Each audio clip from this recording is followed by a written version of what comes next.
Here we are. Indeed, here we are, brother.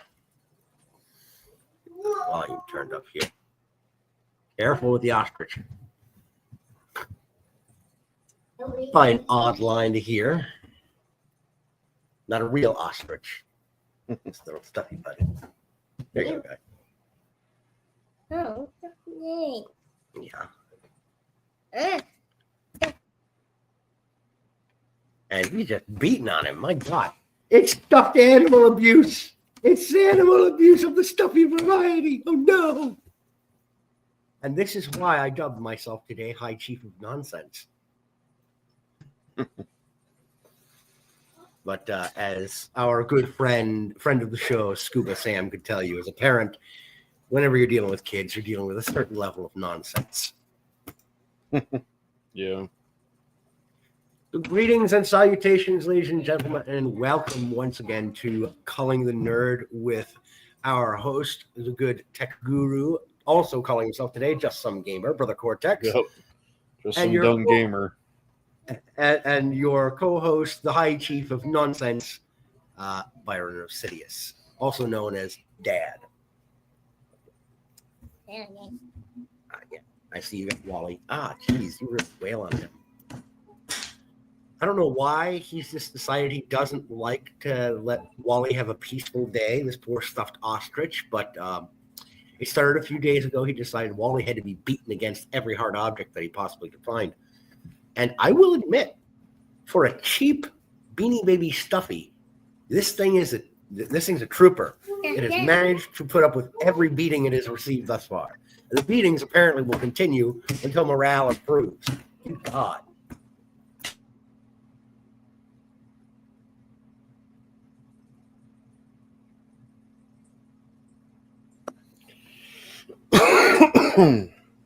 Sam, Yeah. morning fackers to you too. Good to see you. Morning. Yeah, so Ubisoft, they're on fire right now. Ooh, boy, howdy are they? Because they thought they were going to have some golden parachute ripcords to pull because they were hoping and praying that the CCP owned and operated corporation of Tencent was going to bail their asses out. But now that deal is on hold. Why? Because the number crunchers actually got in there.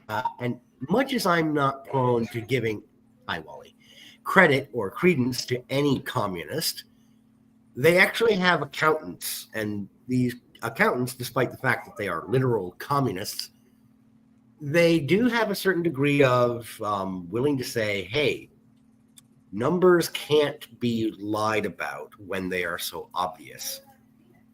If we purchase this company, we are setting ourselves, we're dousing ourselves with kerosene and looking for a match. Yep. Ubisoft thinks that Assassin's Creed Shadows is going to be their moneymaker, the lottery winner. Right, they're hoping for their saving grace. And the Guillemot family, who is the principal controlling interest in Ubisoft, they wanted to structure the deal with Tencent in such a way as to retain primary operational and creative control over Ubisoft future products moving forward if they were to finalize a deal. The number cruncher bean counters at Tencent said, well, wait a minute, your products have, for the last 2 or 3 years, been absolute market failures. They have lost money. Why is Wally pecking me? He's an ostrich, not a woodpecker. He's interesting. So these bean counters are basically like, look, you want creative control, but it would appear to us that you folks having creative control has not been exactly profitable for a while. And then there was another factor that I had not considered that apparently is playing into the problem, and another reason why Tencent pulled out. Because of the Windows 11 updates, that rendered Assassin's Creed Odyssey and Valhalla on Steam completely inoperable. They are facing tens of thousands of player complaints and review bombings, basically saying, we're not going to maintain a positive outlook on this game if we can't frickin' play it, which I would argue is a good and sensible take to hold. It'd be like buying a television that doesn't plug in and work. You have a very expensive and large paperweight, sir. It's not worth as much as a function. It's just getting worse. Like multiple examples would be like Far Cry 6 when that came out. Everybody was hoping that was going to be a great game. And then the more you got into the game when it came out, it became more of a social, political, like PR push, if you will. You experience a character who's trans, and the issue comes into play on why it's disgusting and a perversion. Then you have a gay guy who's telling you to kill fascistas, even though the game's based, I think, in like Cuba somewhere. Yeah, well, I'm sorry. If you want to kill a fascista, look in the mirror. Yeah. Sorry.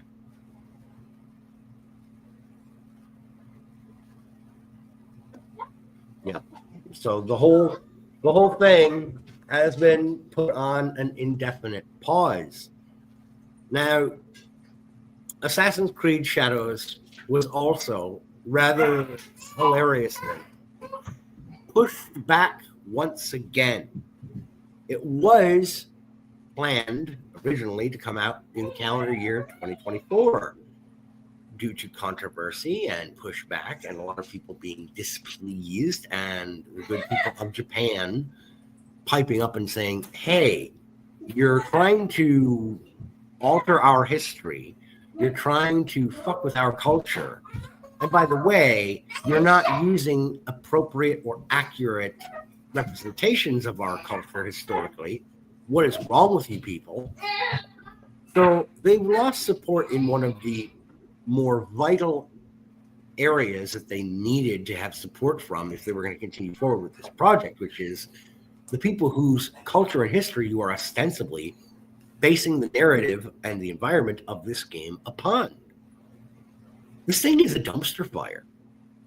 Yeah. So they pushed it back to February, hoping that Black History Month, it's a cultural touchstone, would be enough of a benefit to push Yasuke and the game he was centering in as a good marketing strategy or ploy.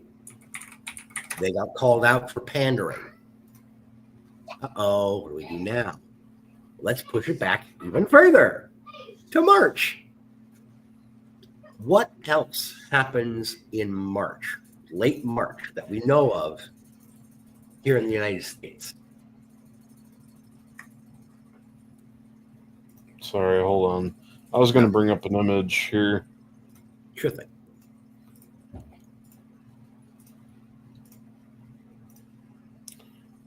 Look at that. That is a pre-order for Yasuke that they were trying to push off. Oh, yeah, doing the whole LGBTQIA++ 2 divided sign multiplied quarter ZX 52 1188.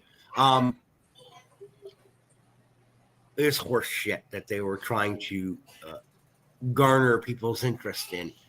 I'm going to tell you something right now, folks, and there are people who may happen upon our stream here who are not going to be happy when I say this. Frankly, I don't give a shit. If you are part of the crowd to whom that sort of marketing endeavor or add-on or bonus is appealing, show me your game library. Oh, yeah, that's right. You probably don't have one because the people who they're trying to pander to are not the sort of people who buy games anyway. They don't pay for anything. They wait for a handout or a subsidy or somebody to give it to them as a gift because they're the same bunch of race huckstering communists who can't pull their heads out of their asses and recognize, oh, yeah, if I want to own something, I have to spend my own fucking money on it. Yeah. But like I said, though, when it comes to Ubisoft, their track record of games, it's been pretty horrendous lately. And I started to notice it with Far Cry 6. Like I said, the two characters that were put in there. Honestly, I can't even remember their names. I was just that dumbfounded and somewhat disgusted with the direction with them because they didn't really add anything to the story. Their missions were absolutely annoying. I didn't want to do them. But they were a blaring radio message away from telling you to kill fascism. So, that being said, like that, Star Wars Outlaws being another blaring example. Yep. Outlaws, which was such a failure. I have to, and this is more of a humorous question. Who do you think failed more on that one, Ubisoft or Disney Star Wars? Who was the biggest loser on that one? Both, honestly. It's a tie. They both suck. But I mean, Disney, yeah, probably they were probably a little bit more worse on it than Ubisoft, but Ubisoft kind of played in the hand of it anyway. They were, two peas in a pot when it came down to it. Right. It's like the mashup team up battle that you never thought you wanted to see. It's Ebola and cancer. Yeah. Let's see here. I'm looking at my Ubisoft library right now. And yeah, I mean, if you remember Far Cry 3, that was really good when that came out. It was like the pinnacle of Far Cry. In my own honest opinion, I think Far Cry 3 was the start of the Far Cry games. I played Far Cry 1, and you can go and look at my playthrough of it. I was not a big fan of it. It was a very big pile of shit. A very big buggy pile of shit, might I add.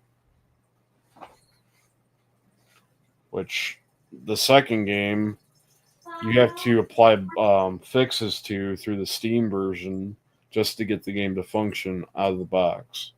Digitally, of course, but... Right, I know what you mean by the box. That was rough, which I still never got that game to function.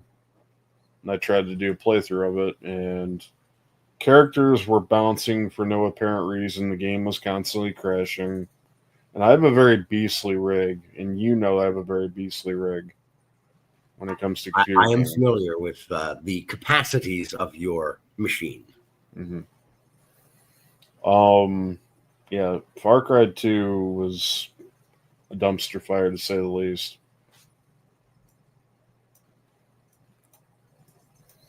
But Far Cry 3, though, I mean, they really started off strong with Far Cry 3.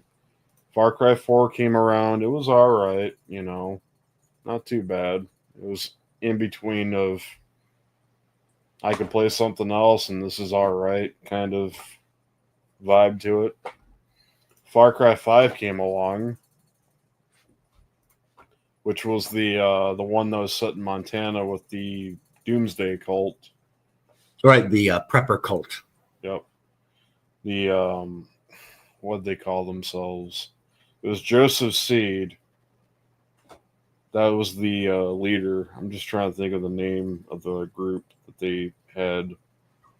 I can't remember either. And here's the weird thing is I've watched like analysis videos of that particular Far Cry. I've watched like at least 7 or 8 different narrative and character analysis video essays regarding Far Cry 5. And It strikes me that of all of the Far Cries that have been out to date, that would have probably been the one I would have been most interested in playing. Not so much as a gamer, but as a storyteller. Just because there were so many different easily accessible openings for analysis. Eden's Gate, that's what it was. There we go. Even though there were deeper connections to be made. Yeah, Eden's Gate. You know, that was a really good story, even though how controversial that game was when it came out. A lot of people didn't like that game coming out when it did. But I thought it was a very good Far Cry game. And if I'm not mistaken, they were saying that would probably be the only Far Cry game that would ever be released story-wise in America. Right, set in America. Yeah. Except for New Dawn, which New Dawn was, oh God. New Dawn? Was that 6? No, New Dawn was a extension, like it was a new game, but it was like an extension of Far Cry 5. It was what happened after the ending. Oh, okay. So like it's a postscript. Yeah. Hey, Lucian. Basically, if you don't know, I'm going to say spoilers right now. After Far Cry 5, the nuke drops and blows up, and the world's now in an apocalyptic state. And you've got mutated animals and what appears to be like raiders, you know, that type of thing. It's like a mix between Mad Max and Far Cry 5. To say the best of it, like that's the best I can come up with. It's like Mad Max and Far Cry 5, but that gives you a great idea though of what you're dealing with. It's a good use of analogy, brother. I was fine with that idea. I'm fine with that idea, but I wasn't fine with the antagonist decision that they had made for that game. And it was a pair of twins who were African American. They were female, and they had blonde braids for hair. And they were absolutely a drag and annoying. And this is in New Dawn? Mm-hmm. Okay. And not only that, the game was set in a more RPG state as opposed to an action FPS game. It was like a RPG FPS game style, like Borderlands kind of. Okay, so they're trying to like make it a little bit more. I don't know what they were trying to do, but it didn't work. It's something that I know that the Elder Scrolls games and the Fallout games, at least since 3, have managed to blend first-person action with role-playing game elements and systems and mechanics relatively successfully, and they've been entertaining. Let me show you an image that might change your mind on this.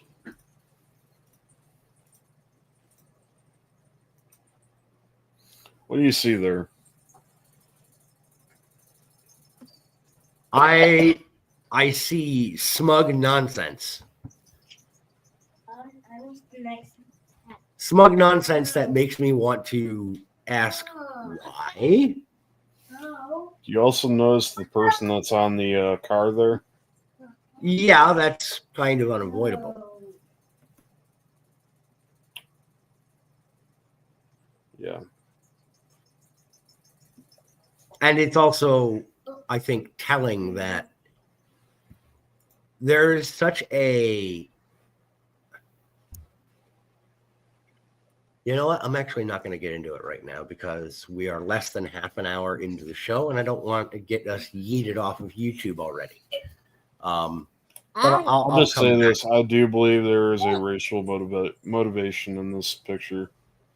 Yeah, that's glaring. And I think that's part of what contributes to the smug smirk on the character on the right-hand side there, who immediately on looking at this screenshot, my first thought was, if these are the antagonists, please tell me that the player has the opportunity to press the end of a double-barrel shotgun against her forehead and yank the triggers. You do end up killing them, but it's It's just such a look of pompous, smug. We're the best, and we are in the right to do this, and you should accept it. Fuck you. Mm-hmm. Yeah, so that was, to me, that was like the start of my own interpretation of Ubisoft's downfall was right here. I will add one other thing that is a lesser known element is Ubisoft had an opportunity when 3DO Studios preparing to fold up. They were shopping around the Army Men franchise and trying to get a buyer. Oh God, the Army Man franchise. Yeah, they were trying to find a buyer for that. And I loved the Army Men games. They were clunky, yes, but I loved them. They approached Ubisoft as one of their first prospective buyers. And Ubisoft said, no thanks, we're not interested. Are you kidding? You had such a massive built-in fan base that would have embraced somebody. I think we should be glad they didn't buy it. What's up? I said I think we should be glad they didn't buy it. Well, yes, those of us who are fans of the Army Men games, yeah, we lucked out in that regard. Unfortunately, Ubisoft then did the dickhead move of going to all of their contacts and allies in the industry and telling them, let this franchise die. The fuck is wrong with you? You know who else I would have loved to have seen get somebody to pick up some of the IPs and carry them forward? Because I would have loved to have seen The Suffering get picked up and brought forward. That was Trump, yes. Because they had every opportunity to keep on with that series, and they just kind of let it fall. Yeah. It was a very good series. Very twisted, but very good. It was an incredible duology. Sideline nerd moment. And I have to have the sideline moment, if I may. Go for it. It's kind of a follow-up. I had mentioned it yesterday during my personal stream on Rumble and YouTube. I was reviewing Clive Barker's The Great Secret Show. And come to find out while I was doing some background research for the review of the book that Barker was one of the primary partners for doing the concept art for the original Suffering game. He drew and designed many of the creatures that you encounter and fight against in the Suffering. He did a few for the Ties That Bind, but those are more, he did some rough sketches, but they didn't use any of his work ultimately. But the fixers, those hypodermic needle fucking scrounger things in the first Suffering, Clive Barker designed them. And looking back, they were pretty twisted. Artwork, I can just think, yeah, holy shit, of course Clive did that. That's amazing. Yeah. The Suffering. I still need to do a playthrough of that. Give me a second here. Of Suffering? Yeah. I've played and beaten both of them. I'm saying I still need to do a playthrough of them on YouTube and a lot. Yeah. But what Byron is referring to here is what I'm about to show here. Pretty creepy creature in the game. It's amazing stuff, though. Yeah. Yeah, it's pretty nuts. I remember fighting those. They would throw syringes at you and had syringes stuck through their head. Yep, and like jammed in. Some of them have them like jammed into their own eyeballs, and like when they swoop into a room, they don't look directly at the player. They swoop around, and you can see them like raising their head, like they're sniffing the air. They're trying to hunt you for scent. Oh, they're vicious. They're just creepy. There was another one that was pretty messed up. It was a cop with Tommy guns shoved through his stomach, and he had a flashlight shoved right through his face. Right. I forgot about those fuckers. Wait, was there only one of them? Okay.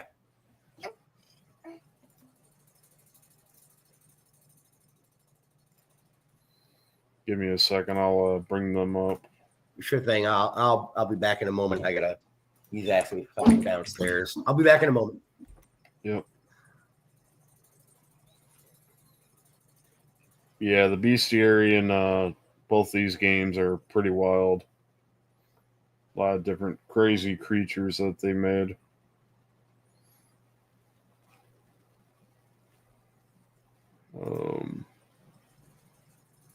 They have a name. I just don't know what it is.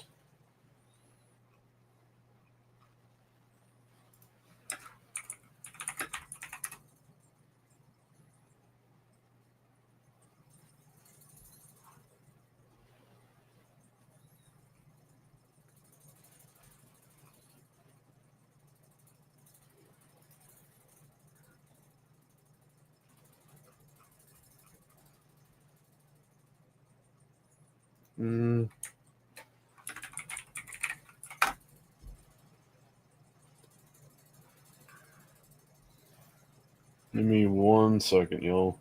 Bring it up. Just got to find it. And Lucian, yes, you comment the average junkie by the looks of it. That is exactly what those first creatures were based on the design of. Barker effectively wanted to draw a creature or design a creature that was the spiritual victim of its own addiction to injectable drugs. There's the creature I was talking about. It's got the Tommy guns shoved through its stomach. Yeah. Criminy. The flashlight stuck through its head. Yeah, if you hear, "Halt, this is the police," and you see this thing, you're dead. You're dead. Yeah, some of the creature designs were pretty wicked. They really were.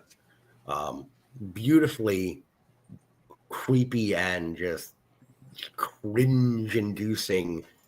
And when I say cringe, I mean as in, like makes you want to half vomit or just kind of tilt your head like, what is that? It's very psychedelic in its own way. Wait, hold on. Sure.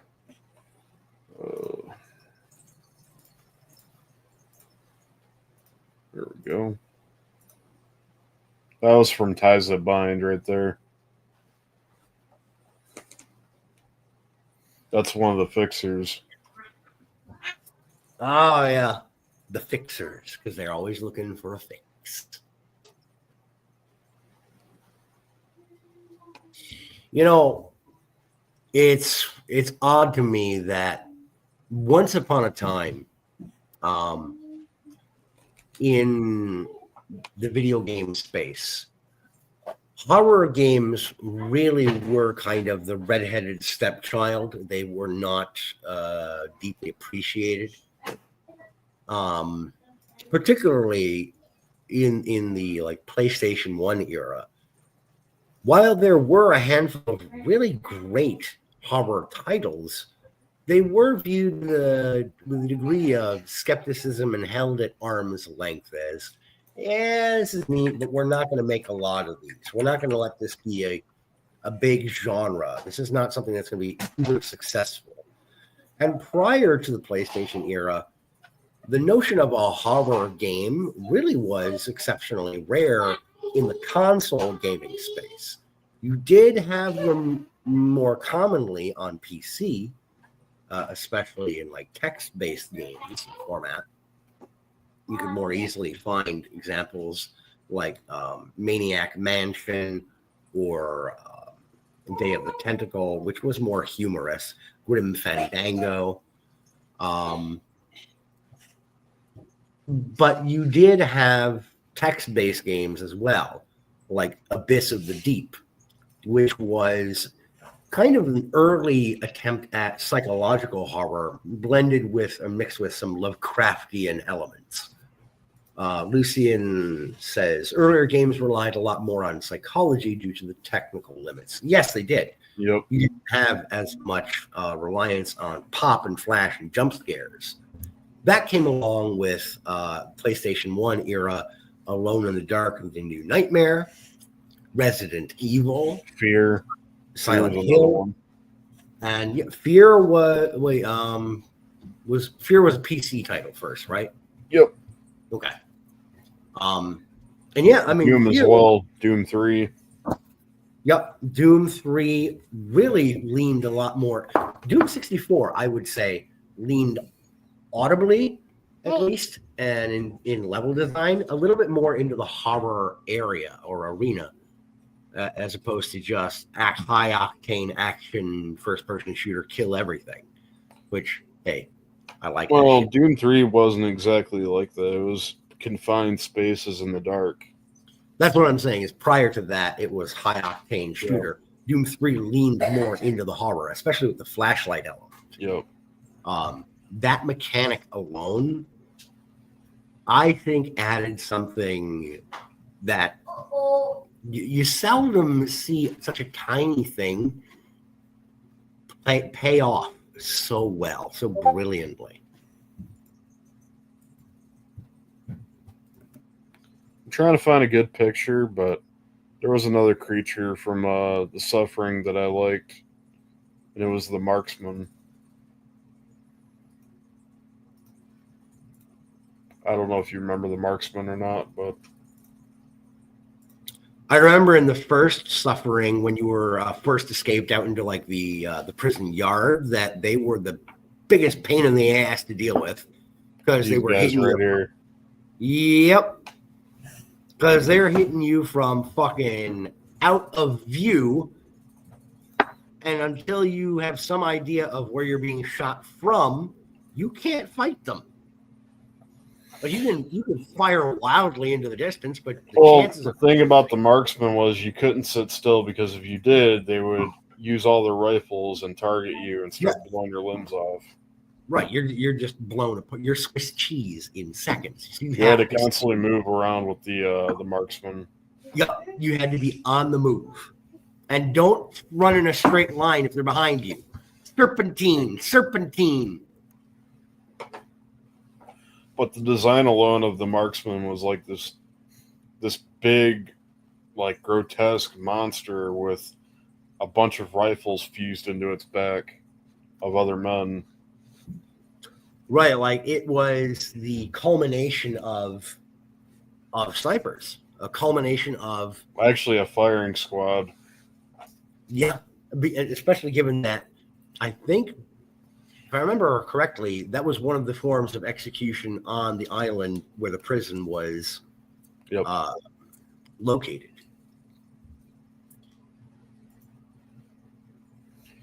Yep, like even like the chest, you can tell he's got a bunch of bullet cavities and holes.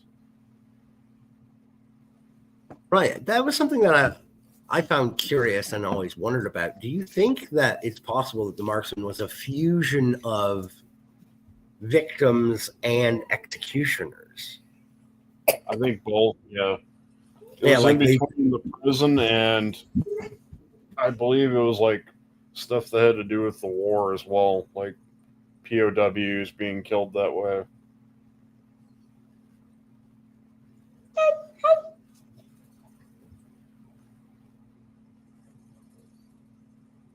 Lily decided to join the party here.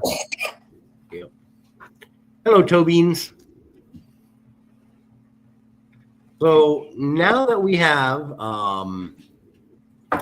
gone over some Ubisoft shit, some extraneous stuff, and I thank you for indulging me in my nerdishness to include a little bit of jabber about suffering, which is always a good turn.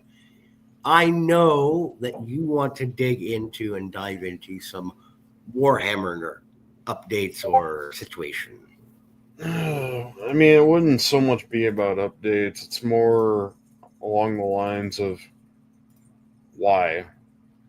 Like, why go the direction of female custodies?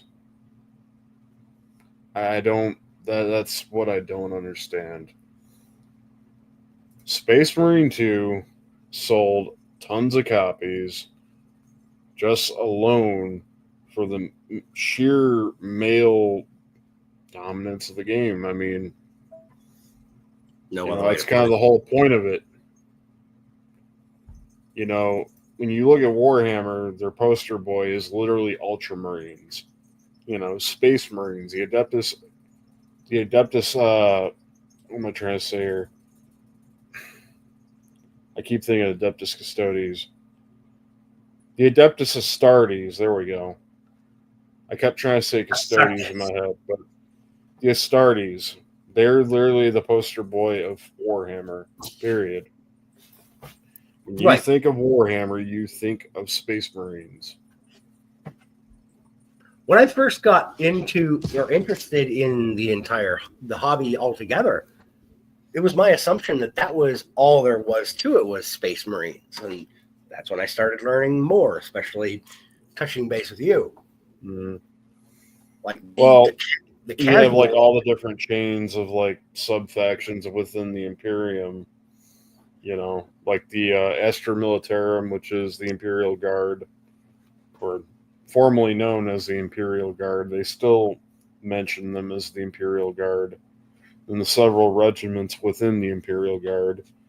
The Adeptus Astartes, which has the several chapters, which were formerly legions in 30K, then became chapters after the fact of the Horus Heresy.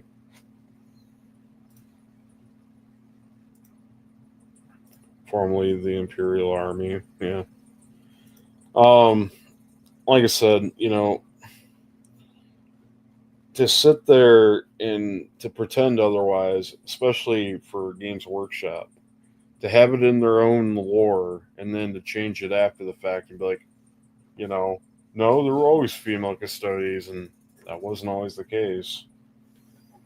It's honestly sickening, to say the least.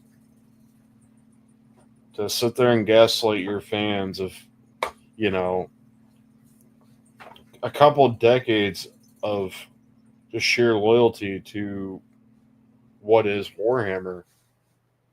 It's pretty shameful to sit there and be like, well, you're no longer our target audience. This is what we're going to pander to. And then think that's going to be okay. Yeah, I'd like to know what bean counter, who in their marketing, advertising, or sales department genuinely thought that this would be a good idea. I get if you want to go back and make some edits or alterations. Right, I was about to say that. Like, that's fine to retcon some stuff, but when it's almost like core like things, like let's say the Custodes themselves, which were formerly known as a Brotherhood. Right. It was also said that they were the Emperor's sons. Not daughters, sons. And to top it off, you literally have a counterpart known as Sisters of Silence. Like, it just defeats the fucking purpose. And that's something that I would point out, Lucian, and that I would bring up, Brother Cortex, because it crosses paths with another area of nerddom in comic books. Are you familiar with the name Jeff Loeb? I've heard the name. He worked for a very long time as a principal writer on the Batman comic book series, and he is known principally as a Batman / DC guy. Jeff Loeb was over many takes that have been seen as, oh God, and some which even I have whinged and cringed at, where it's like, oh God, he's spouting progressive left talking points. However, Jeff Loeb has had at least a modicum of wisdom when he talked to Wizard Magazine back in, I think it was 2014 or 2015, about the purpose of doing retcons. He said, if you're going to retroactively change continuity, which is the origin of the term retcon. It's retroactive continuity. Mm-hmm. It has to either build upon characters or plot in a positive, gainful direction, or it should be used to remove a mistake that lost you audience. You don't retcon in order to lose yourself audience favor. And that's what shit like the Femstodies does. Who in Games Workshop looked at their customer base and said, we're not making enough money off of these diehards. We need to bring in people from outside the hobby, and decided that the people they were going to cater to are the sort of people who I indicated earlier when talking about video games. Oh, yeah. They don't buy shit. They go on Twitter and piss and moan and bitch and complain about it doesn't represent us. You're not one of my customers anyhow. Fuck off. I don't care that you don't like it. You're not going to buy my shit anyway. Get lost, loser. And that's the thing is like gatekeeping. Like, I've heard that argument too, and it's like there's a fine line as to why gatekeeping should be a thing for that purpose, for that very reason. People that do not give a fuck about the product. Yep, and there's a reason why gatekeeping can actually be a very good thing. It has been denigrated and attached to negative connotations by fringe wokey idiots for 2 decades and then some. But there is a purpose to gatekeeping. Do you know where the term comes from? It comes from the Middle Ages, when townships and hamlets and villages put up wooden walls around their settlements to protect them against animals from the wild and invading hordes. They kept a gate to allow a narrow amount of traffic coming in or out to maintain marketability and trade. If you weren't there for business that was to the benefit of the people living inside the town, city, village, or hamlet, the gate was kept closed to keep you out because you didn't belong there. Sorry. No, I mean, you make a very valid point. It's just to sit there and try to throw wool over people's eyes, especially, somebody like Henry Cavill, who favors the Adeptus Custodes. That's his favorite faction that he likes to play on the tabletop. And, to sit there and do all this, and then he leaves The Witcher because of, obvious reasons of retconning that had nothing to do with the storyline that the story writers wanted to do with the show, which is why he left, because they were not, keeping with the source material. And he's very big on source material, But when it comes to that, and that being his favorite army, It's just like it's a big slap in the face to him as he's wanting to do the show, the live action show for Warhammer, and then you throw this on top of it. Right. And what we've seen happen with a lot of these properties, a lot of these franchises, and The Witcher is a perfect example. You have people who say, well, gatekeeping is bad. What happens when they become the gatekeepers? Then all of a sudden, oh, we have to keep out the toxic people with their toxic masculinity. We can't have the istophobic coming in and ruining our hobby. It wasn't yours to begin with, you fucker. We let you in. You stabbed the gatekeepers and guards in the back with poison knives and daggers. Loves, got them fired, got them kicked out of the communities that they had established and kept running for decades.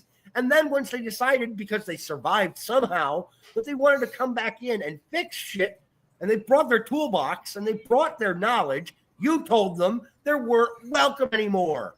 Fuck you. A pox on your house.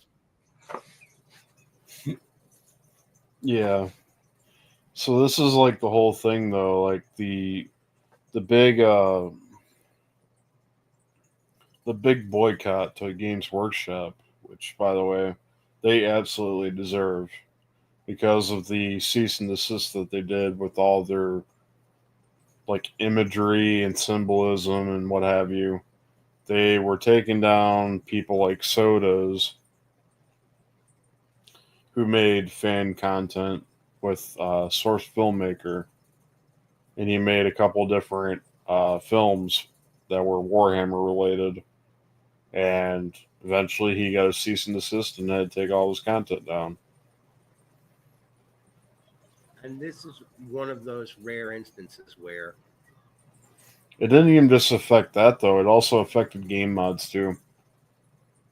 Right. And look, there is the reason I say that I said before, gatekeeping is not all bad, but it's also not all good.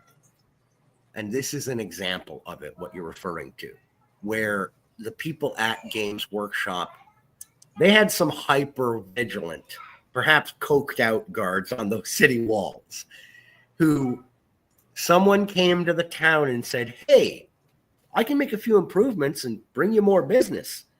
Would you like to hear? And they got gagged because they got shot through the throat with a crossbow by one of the guards who was just a little too hyper vigilant. Mm-hmm. You have to better analogy. Let's say you are a guardsman of one of those villages, right? You are one of the gates, and a plague breaks out inside your town. And here up the road, heading towards the gates, is a traveling doctor. You don't shoot the traveling doctor. Let him in because your people are dying.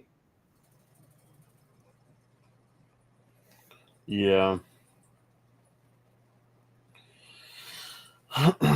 It's wild to me, like people that really love this, this brand, they're punished for it, and it's disgusting.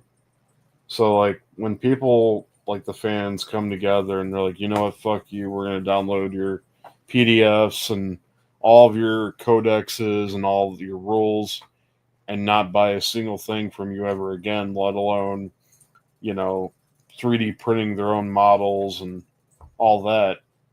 Can you really blame them? I mean, honestly. No. You shovel woke dog shit down their throats and then tell them what they can and can't like. Right. They've effectively opened the gates. They kicked out the residents. They invited the woke dipshit guards and residents to flood the town. They closed the gates and told the original residents who came back with tools to reinforce the wall and the gates and medicine and supplies. They told them, you're not welcome.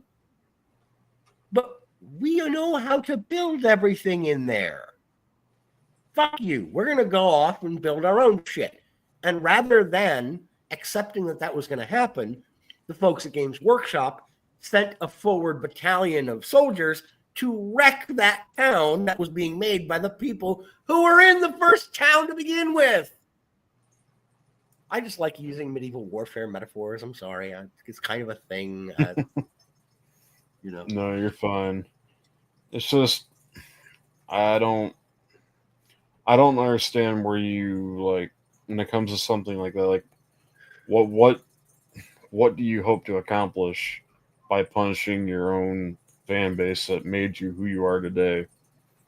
Yeah, it's the whole reason why you may remember back in the early 2010s. I think they petered out around 2015. There was a game that was being put together as kind of a competitor to Warhammer called Mage Knight that had its own fleet of minions. It was kind of a competitor tabletop war game, and it was starting to do really well. It was starting to make money and get a lot of hobbyists interested in it as an alternative to Warhammer. However, with many products that are brought out by Wizards of the Coast, when they finally had that was starting to show a moderate amount of success, because it wasn't making the kind of gangbusters money quickly enough to satisfy their bean counters, they discontinued the series and they canceled it. They stopped producing Mage Knight. It's like, wait a minute, give it a few more years, guys. For God's sakes, you've got something really interesting here and fun to play. I say fun to play because I played it myself. I'm kind of shilling a little bit. I'll admit that. I enjoyed Mage Knight. I really liked the Chaos Legion. It was basically would-be knights, soldiers, and barbarians who they started off as like this tribe of nomads. They had an interesting backstory for a lot of the characters and groups too. No, I'm not done talking. Tell me, stop talking. This clan of nomads, they would follow other armies after they had engagements, and then when the army would move on, this pack of scavengers would go and gather up all the equipment from the fallen of that previous battle, and they ultimately became their own legion known as the Chaos Knights. And once they had enough gear and equipment and they felt prepared, they engaged in the region's war, and they kicked a lot of ass because forward scouts were watching these battles and hanging back. They were learning the tactics and maneuvers of all the other armies engaged in the region's war. So they were learning their tactics and how to counter them. So when they finally entered the fray, even though they had like secondhand equipment and dented armor and weapons strapped together with glue and duct tape, they were some of the fiercest fuckers on the battlefield because they knew what everybody else did. They were my favorite. Right. The advantage downside, though, almost all of them had very low hit points because they didn't just get their gear and their equipment from left behinds. It's also food, and a lot of them were very sickly. So they could do maximum damage, but if they took one or two hits, they're dead. It's like, fuck. Balance. The balance is there. I like that element of lore and story coming to their units, though.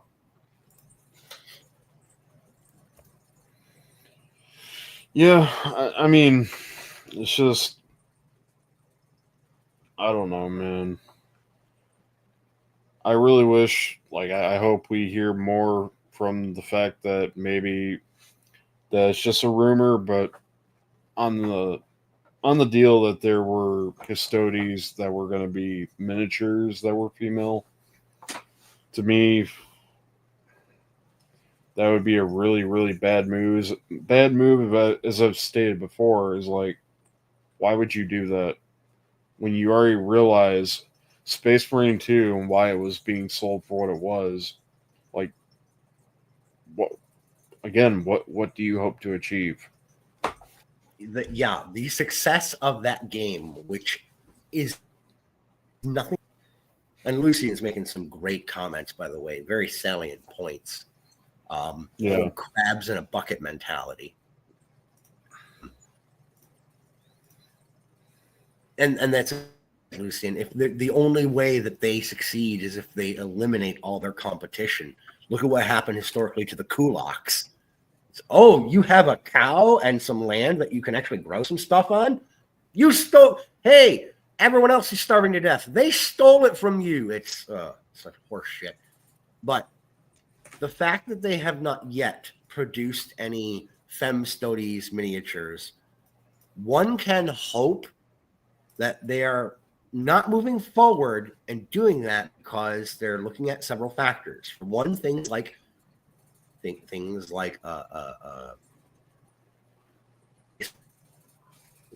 look at how successful and how profitable that project was. And why was it so successful? Because it returned to what makes Warhammer. We must destroy the Xenos for the Emperor.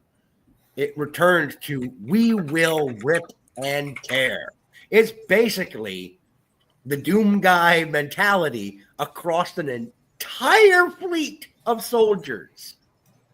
Here's what I'll show, and this is Doom why Guy Warhammer is Warhammer. Yep. I'm going to use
for glory.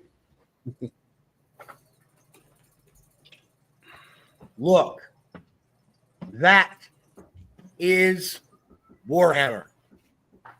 All right. Dawn of War to be exact, but still Warhammer. That is the most this is Sparta moment that you can have. Say hi. Actually, hold on. Here's another better example right here. By the way, I know it's sacrilege to say this, but I fucking love the orcs, man. We all love orcs.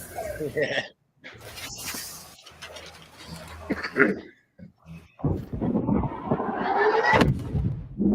Another prime example of Space Marines. You'll see.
Just that fucking backhand.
Yeah. God damn. Just brrr, grenade, bump, die, stomp, done. I mean, that's what people want in Warhammer. We don't want a literal 10, or I shouldn't say 10 foot, more like about 9 foot tall fucking man staring down at a space marine telling him how it is. No, not when that is your alternative. What we just watched is, this is Warhammer. How do you like it? Seems pretty awesome to me. Now, let's have a gigantic feminist bitch tell you that you must listen to her. Which do you choose? Which they disguise as the Emperor's will. Give me the dude with the fucking grenades who doesn't say a word. Small bit of, I think, superbly done narrative infusion there early on in that second video. You can see through the HUD, the heads-up display, the one Marine's helmet visor, his optics, that they have lost their connection to their backup, to their support stream, to their command structure. The link has been lost. So they have no backup available or coming. Doesn't matter. Doesn't matter. Lucian, correction, plasma is actually anti-armor altogether. The Marines in that second clip, they do not have support coming or available, but they still march forward and slaughter. That's not even just the Space Marines. I mean, even the Imperial Guard do that too. Even the Sisters of Battle even do that. Like everybody in the Imperium fights to die. Right. But what I'm saying is that one moment is beautifully done because it conveys the weight of their devotion to their cause. The fact that you are on your own doesn't matter. We don't know what kind of forces you're up against. You only have X, Y, or Z weapons and brothers with you. Doesn't matter. This is what we do. Period. Now, the animation of Astartes, though, when Lucian brought up the fact the plasma pistol is an anti-tank, they do display that in Astartes when I don't know what you would call them, but they were like a form of guard. There was a group of soldiers coming out in Astartes in this very narrow hallway in the show. And as the Astartes is looking through the hallway, they're all gunned down by a multi-laser turret. And when that happens, all the bodies drop. The Astartes takes cover. He throws a smoke grenade out and then pulls out a plasma pistol to take out the multi-laser, which is encompassed in like a shield, like armor. So it's done pretty well in the terms of anti-armor. I mean, that's the whole point of plasma. Right. What I do think, though, however, is meltas, I believe, are not done right in the majority of Warhammer. Because Space Marine 1 and 2, they use the melta more like a shotgun as opposed to what it really is. And a melta is like a current of liquefied molten metal being shot out of a gun. It's kind of like a flamethrower, but not a flamethrower. It's like a stream of molten metal being shot out, used for anti armor. But like I said, in Space Marine 1 and 2, it's more like a cone like fire, I guess you could say. It's like a thermal cone that comes out of the gun, which I didn't agree with. And the same goes with Volkite. I don't think they did Volkite right either with Space Marine 2. Seeing as Volkite is another form of energy-based laser weaponry. But it's not shot as like a continuous beam. It's like a much better laser gun. It's like a thermal-based laser gun.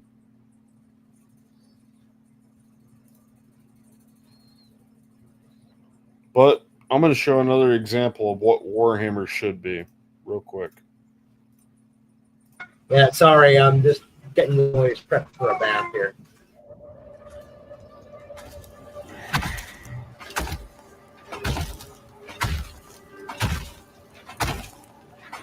I never wanted this.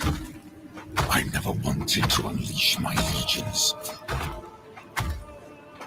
Yeah.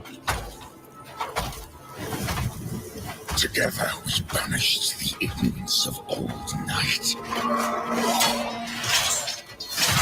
But you betrayed me. You betrayed us all. You stole power from the gods and lied to your sons. Mankind has only one chance to prosper. If you will not seize it, then I will.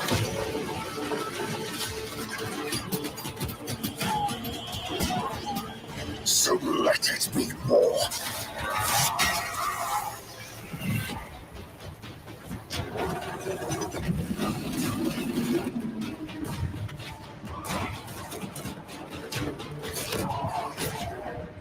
From the skies of terror to the galactic rim.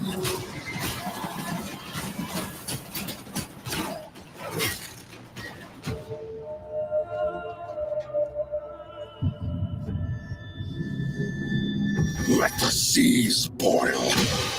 Let the stars fall. Though it takes the last drop of my blood, I will see the galaxy freed once more. And if I cannot save it from your failure, Father, then let the galaxy burn.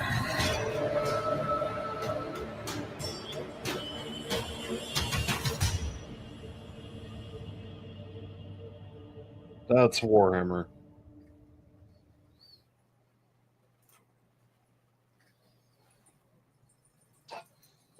Which is why I'm so fond of the Horus Heresy books.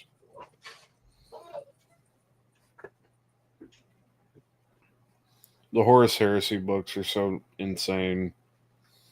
I still got to get started on those.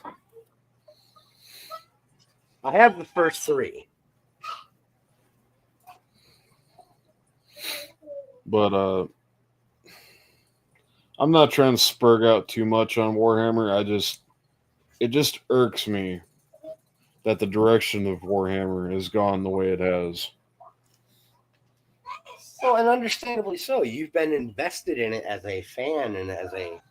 I've even played the tabletop. I played as the Imperial Guard. That was my starting army. So you're not just invested as a fan of the property. You've actually got monetary investment in it. Oh, absolutely. I've painted my own models and everything. I have them put up right now, but I do have them. That's actually pretty cool, brother. I have Lehman Russ tanks, a couple of Chimeras, a Valkyrie dropship, a couple of Commissars. I even have Commissar Yarrick, which is rare now. If I'm not mistaken, it's a rare model now. They just stopped producing them? I believe so. I believe they discontinued him along with some other models. I think it was like Steel Legion, but I think you have to get them at Forge World now. Oh. Steel Legion are another regiment of the Imperial Guard. Because you have Cadia, the Valhalla Ice Warriors, the Talarn Desert Raiders, the Catachan Jungle Fighters, the Chem Dogs. I mean, there's tons of them. Chem dogs? Mm-hmm. They specialize in chemical warfare. That's what I figured. Orc Hunters, I believe, were another one of them. Well, that's fairly purpose built. Yeah. Okay. Catachan Jungle Fighters were more like a bunch of like Arnold Schwarzenegger like guys. Like they don't really wear armor per se. Like it's almost kind of like a sleeveless like flak armor, and they wear a bunch of bandanas and they all fight in the jungle. If it can bleed, it can die. Pretty much. Yeah, there's that one too. Yeah. That and the Penal Legion, which are literally prison soldiers.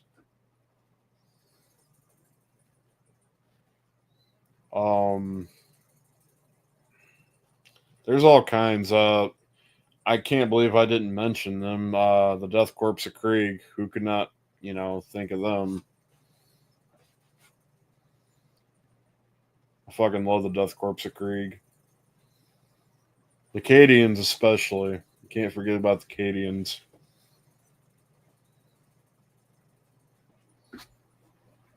But they're all different regiments of the Imperial Guard.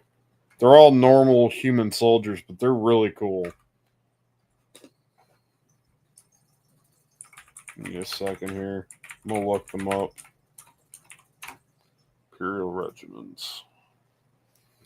Alright, so we got the Kasserkins, the Tempestus Scions, Cadian Shock Troops, Death Corps of Krieg, Catachan Jungle Warriors,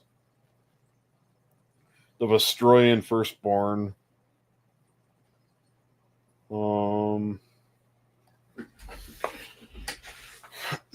There's a whole bunch of them. Mordant, Acid Dogs. They got some crazy names. Yeah, the Armageddon Orc Hunters. There we go.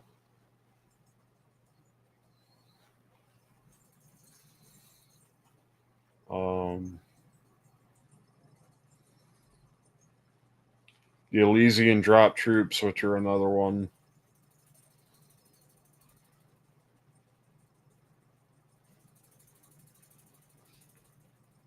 Give me a second here. I'll share this.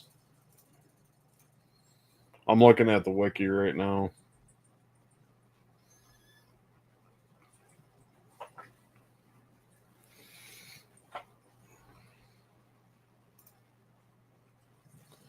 Yeah, you got like these guys pretty much. Trying to see if I can increase the image here.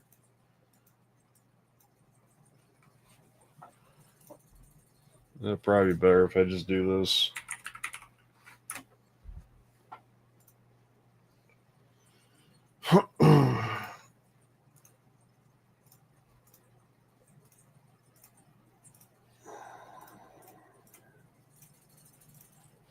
Like that's the Death Corps of Krieg.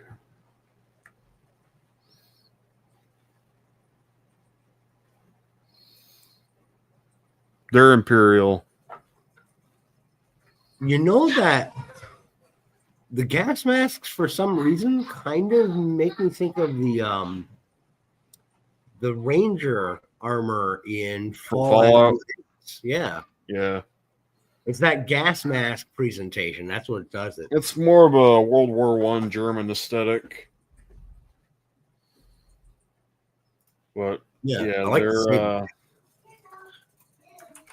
then you got like just the Acadian shock troops, which are pretty standard to say the least.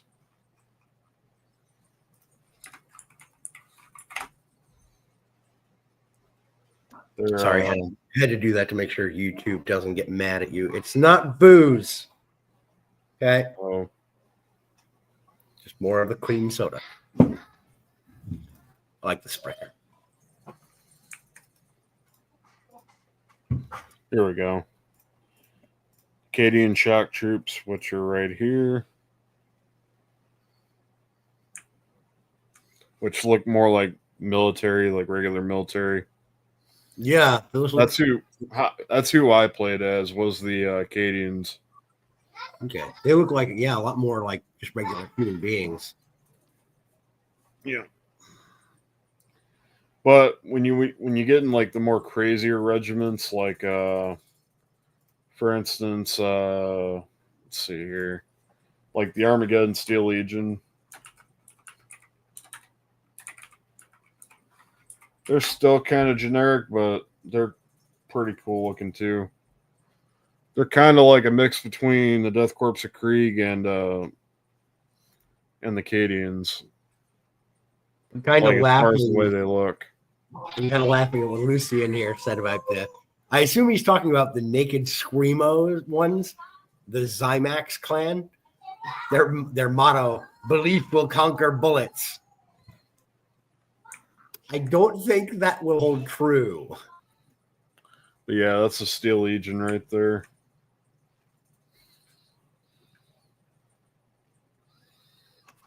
Really dig the aesthetic on those guys too.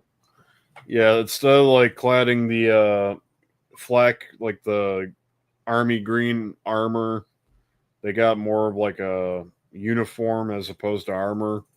They still sport gas masks and helmets.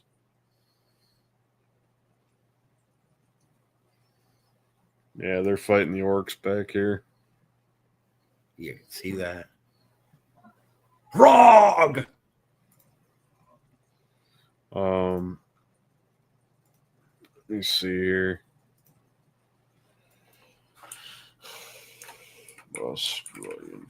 That's fair, Sam. Yeah.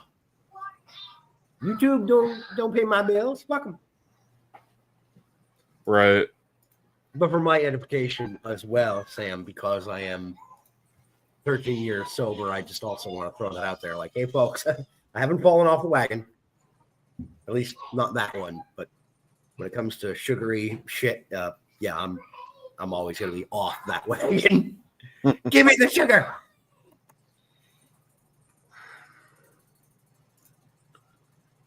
I wish there was a better picture of these guys.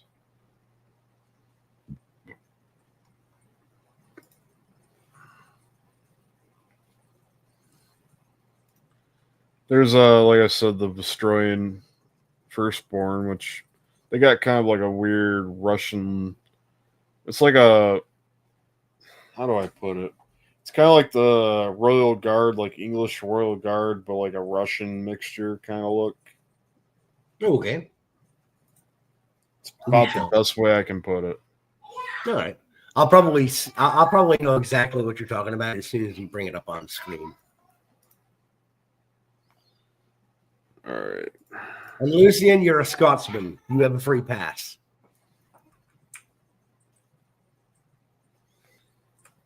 It's the guys at the bottom. I'm trying to make the image as big as I can. Okay, I see exactly what you mean now. Yep. They look like beef eaters mixed with Cossack guards, but with a very deathly futuristic bog swampland warfare kind of aesthetic blended in. Yeah. Obviously, Stardy's always being badass in the background there, but Is that one on the front left? Is he sporting like a huge handlebar mustache too? yes. Oh my god, I love it. That is awesome.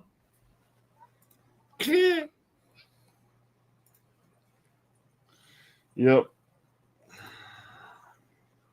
Let me see here.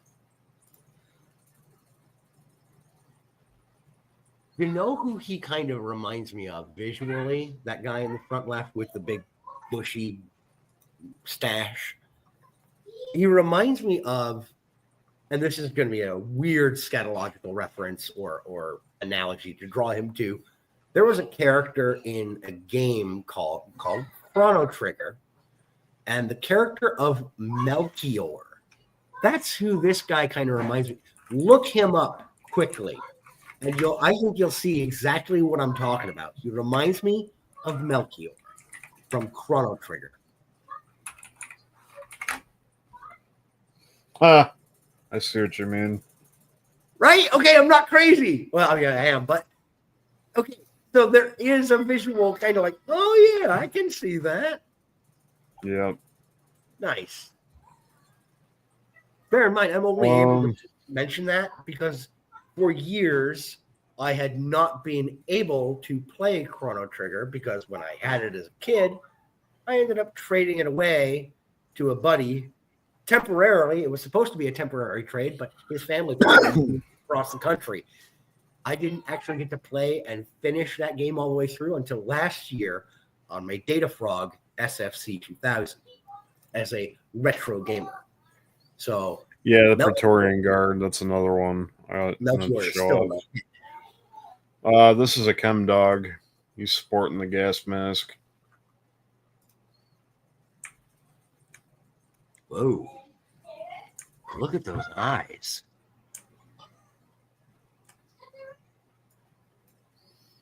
That is the dude who. This is just business as usual. It's almost boring to him. Like, yeah, kill the Xenos. Yeah, it looks like he's got a hell gun, which is a battery packed, like a literal backpack battery hooked up to his gun. If you see like the wiring attached to the bottom, from the other side. And I believe that on his left thigh there, that's a shotgun. So he's just strapped for engagement. Yep.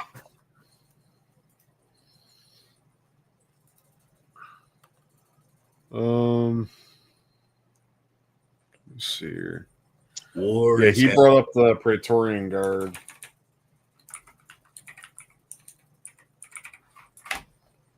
Which are, you might laugh at this one.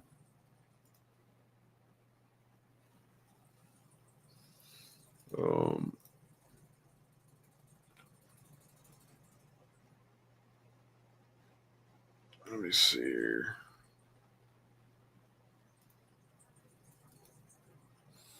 That's probably a good image right there.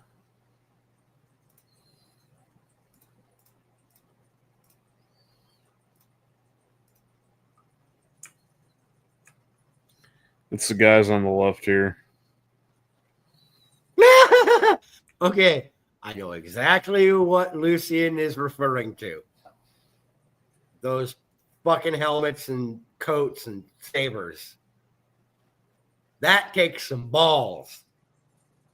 Yeah. I'll be right back.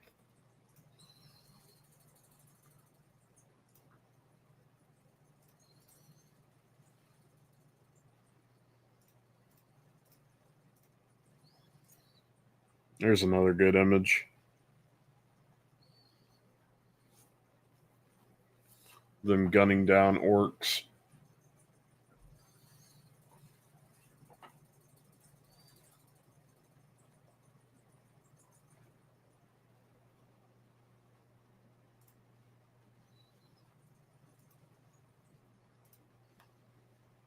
There was one model that I really wanted to get my hands on that I never did.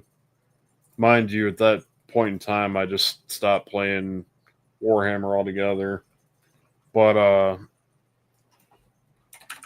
Gunnery Sergeant Harker was one big beefcake of a dude. Okay, I saw those. The rampant lion. Yes, the Scottish flag. I saw those Praetorian Guard, and instantly in my head, I had a voiceover of one of those guys going, "Right then, gentlemen, now see here, you villainous creatures, you shall leave this planet right now, or we shall smack you about." There was a model of like a model that I wanted to get. It was a guy named Gunnery Sergeant Harker. And he was a beefcake of a dude. He could literally like shoulder a heavy bolter, which was not very common among like Cadians and Imperial Guard. But I think he was a Catachan, if I'm not mistaken. Anyhow, point is the heavy bolter is a big gun. A big gun. It's not a gun soldiers would normally commonly hold or carry and shoot. But this guy was so big and strong, that's what he decided to carry around. Yeah, and I'm about to show you. All right.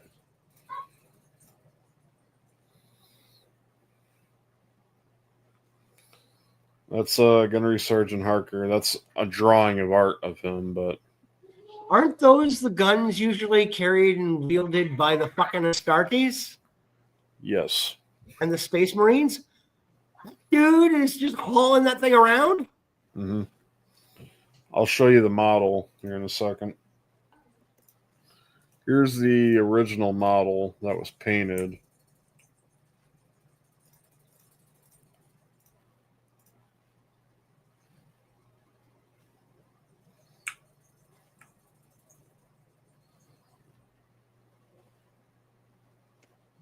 Holy buckets, that guy just doesn't give a fuck. No. That's probably what he's screaming right now. No fucks given! Like Lucian said right there. Heavy bolter is also lore-wise is a misnomer. Misnomer. Yep. Yeah. Other words, that gun will blow very giant holes through its target. And yeah, the name of that gun's Payback. And you would think that it would rip his fucking arm off, but kudos to him if he's able to wield it. Lore, that guy chews glass as chewing tobacco. No, that's literally written in the lore. He chews glass as chewing tobacco. Oh, I thought you were just being... No. Oh, Jesus. Yeah. Yeah, that's a guy. That dude's a monster. That's a guy who's just looking for pain, slaughter, and death. But anywho, I am probably going to have backbreaker. Cut off on my end here pretty soon because the boys will be finished with their bath pretty shortly. But I got to get them lunch prepared and what have you. Yeah. Here, hold on. I'm just going to show this off real quick because we were talking about the jungle fighters too, which that's probably the best picture I've seen so far. Hold on. Literally reminiscent of fucking Predator.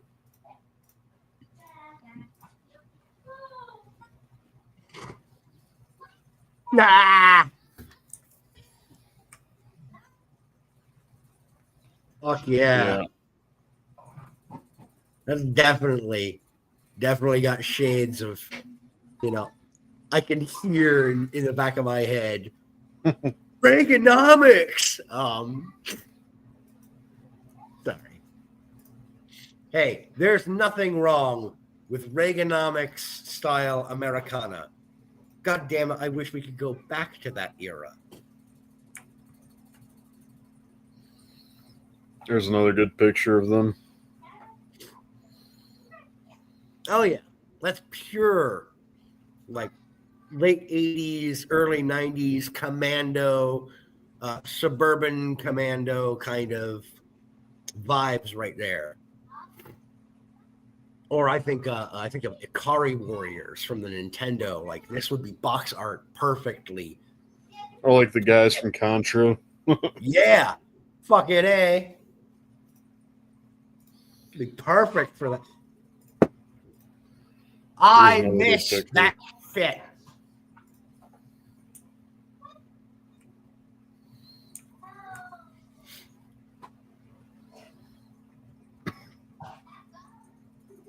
Yep. Yeah, those are the Ketachan Jungle Fighters.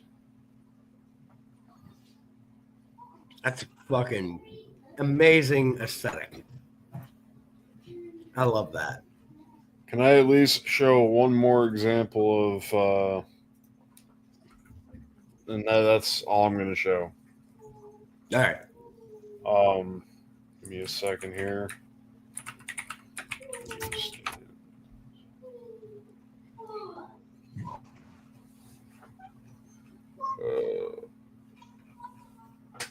Trying to find the episode, or not the episode, but a video here.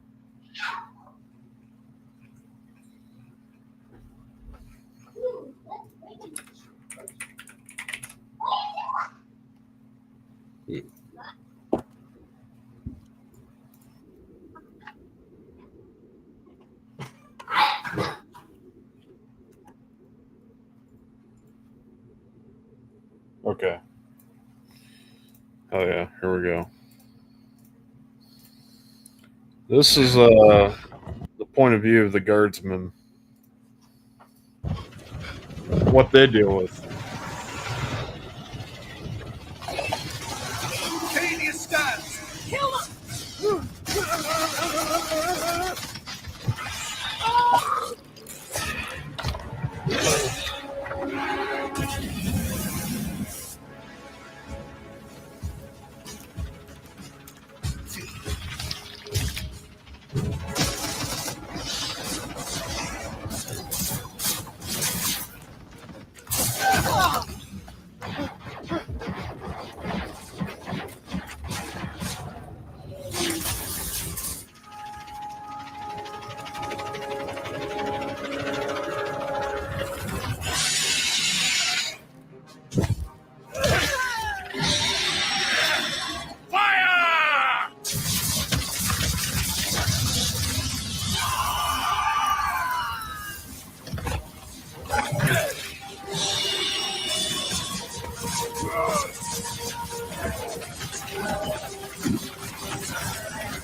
Yeah.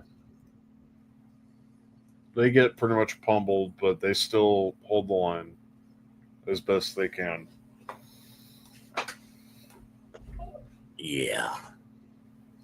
And there's not just human Imperial Guard, there's other sub-abhumans, like Ogrins, Ratlings, which are kind of a mystery as to where they are lore-wise, but they're like these half-human, half-rat hybrid guys, and they're decent snipers. And then you have the Ogrins, which are like fucking humongous ogre-like men that are about the mentality of a child, but They carry really big guns. Okay. And these are species that fight on behalf of the Empire? Yes. But Of the Emperor. Of the Imperium. But there's not a lot of lore for them, you said? There's more lore for the Ogrins, but there's not enough lore for the Ratlings, which are snipers. All right, guys, I'll be there in a minute. I know the water's getting cold. Yeah, like you said, there's a shot of the Ogrin in the animation. Yeah, that one big dude. guy. Yeah, that one dude with the he had a rip-a-gun. Yeah. They call it a rip-a-gun, and the thing about the rip-a-gun is it's a giant shotgun. It shoots in a burst because they don't know when to stop shooting. Like, they don't understand.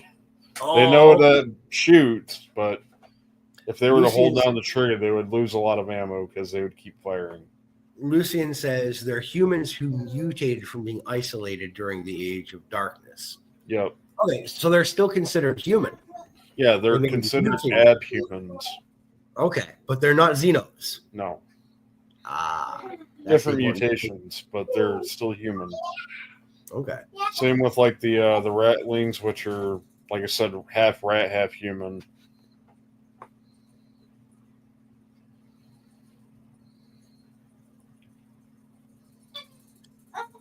Yes, keep your hand out of there. There's other talks of like other abhumans, but the only ones that are really known are like the Ratling soldiers and the Ogrins. But there's not enough known about the Ratlings. Interesting. All right. Did you unplug it, buddy? Hey, Dennis.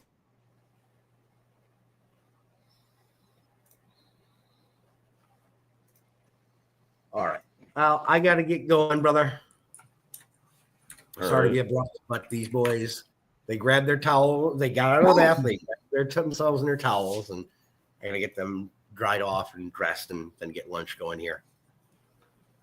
But anywho, ladies and gentlemen, it's not all about the bad. It's not all about grumping and growling, because not everything sucks. We do still have some great media and some great entertainment available, options available to us. Just always remember, when we are growling or griping up at these things, whether it be Warhammer, Dungeons and Dragons, that's something I'll probably end up talking about separately.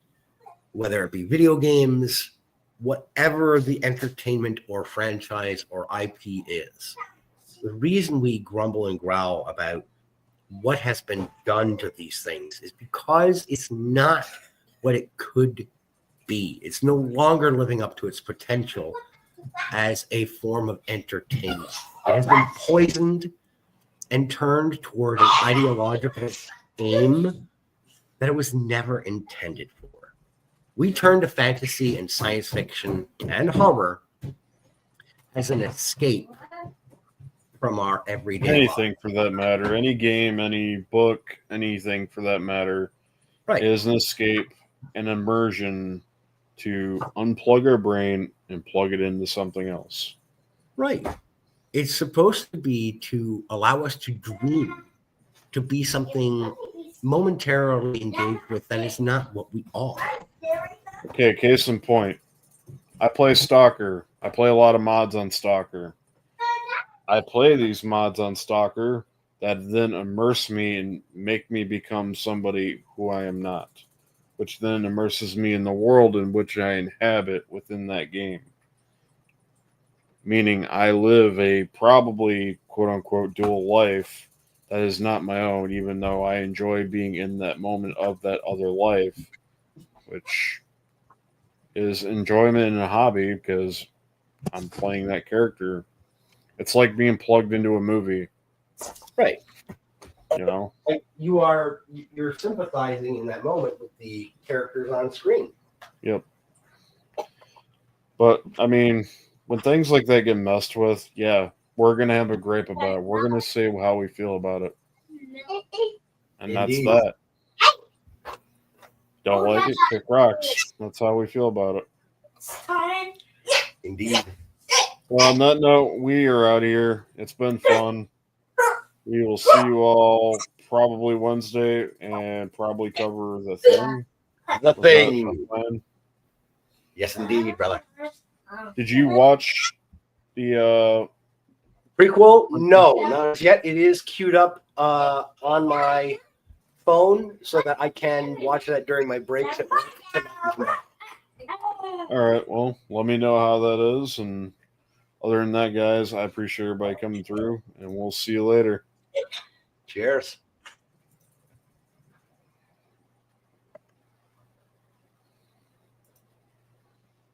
Yeah, I agree.